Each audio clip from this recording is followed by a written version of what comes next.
Hello and happy Thursday to each and every one of you, or if you're watching on replay, happy whatever day of the week it is to you as well. I'm Caroline Milton. I'm the owner of Milton Coaching Collective. We help individuals and organizations implement stress management and burnout prevention strategies. I'm all about building a toolkit. In my corporate career, I was a maintenance manager, so it was always about having the right tool for the right job. And the same is true when we talk about burnout prevention, both on an individual basis and also how we're approaching it within our organization. Every Thursday, I come live to talk about how to engineer your energy. So, how can we create a sense of vibrancy within our lives, within our workplaces, so that we can be our most productive selves, so that we can live the most fulfilled life, and so that we can truly get value from our work? Today, I'm talking about the organization and about the skills needed within the organization. In fact, I'm going to be talking about this throughout the month of April. April is Stress Awareness Month, so we're going to be talking about stress in the workplace, and I want to focus on the skills that are needed in the workplace for preventing burnout. So many of our environments are reactive to burnout. We're still existing in that reactive state. And in the theory of maintenance management, we always say the phases that you go through, you move from a reactive state to a preventative state. And then once you master that preventative state, you start to move into a predictive state, right? Where we begin to predict breakdowns, where we begin to predict failures, and we can really ensure that we're working as optimally as possible. But so many of us are existing in that reactive phase where when a breakdown occurs, when burnout occurs, then we react. Then we throw tools and strategies and fixes at the problem. And I have a vision for our American workplaces where we're truly preventative about burnout because there's value there, right? We know that there is financial benefits to having employees who are not burned out. We know that there are retention benefits, cultural benefits to having employees who are not burned out. We want to work. It is a value of being a human being is to work. So let's do away with this conversation that people don't want to work. That's just not true. But let's focus instead on how we can create a culture of burnout prevention.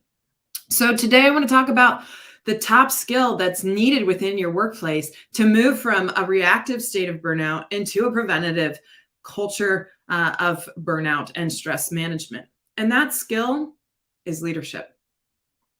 Now, you may be saying our organization is stuck full of leaders, but I want to really challenge you to think about this because oftentimes we have tremendous talent in managerial skills, but we're lacking in leadership skills. I find so often that people intermix the two. They act as managers, but they call themselves leaders. And there is a difference between the two, and both are needed within the organization. So when an organization grows, it then requires a need for roles within the organization to maintain the systems, to ensure that the systems are working optimally. That's where managers come into play. Managers are responsible for enforcing systems, optimizing systems, problem-solving systems that are in place. Again, incredibly important within our organization. But when we're talking about change and managing change, managers are oftentimes the ones who are most resistant to change because it requires a disruption of the systems that the manager is there to enforce. Instead, we need leaders. Leaders are who come in and provide a sense of urgency, a vision for change. Leaders are listening to the need for change, providing resources, reallocating resources as necessary in order to ensure that the organization can sustain the change. Both are needed within organizations. We need managers and we need leaders. But when we talk about burnout prevention, we need to ensure we have strong leadership skills present. The magic leader can create a sense of urgency. So they're articulating the need for change and the need to do it sooner rather than later. They have distinctive behaviors. They envision, they energize, and they enable the change. They provide theme consistency. So when we're talking about change, we cannot be vague. We can't be muddled with our vision, with the way that we're communicating. We need to be consistent with that change. And the leader is who is acting as shepherd throughout that change process.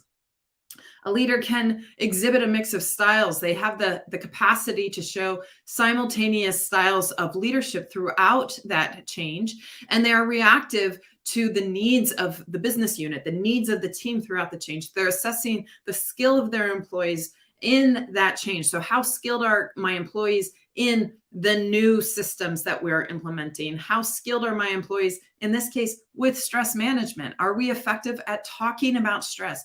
Are we effective at acknowledging and identifying the job demands that are causing stress and burnout? And then, on the other hand, what is the resistance within my organization, within my business unit? What is their willingness to change? And where do we need to support? Where do we need to provide? Where do we need to train? So, leadership skills are crucial when we're talking about moving from a reactive state of burnout within our business units into a preventative state of burnout within our business units. But leadership skills can be rare within organizations who are focused on a lot of management, maintenance of existing systems. So, my challenge to you, if you are an organization struggling with employee retention right now, where you are well aware that the workload, the work pressure that your employees are facing is unsustainably high at the moment, we need to be talking about leadership skills within your teams. Who is displaying these leadership skills? How can you bring in the right players to ensure that you are sustaining this change for the long term? I provide that service. I am a change management specialist as well as a burnout prevention expert. So I pair these two skills together to ensure that your organization is transitioning through this change in a way that is sustainable.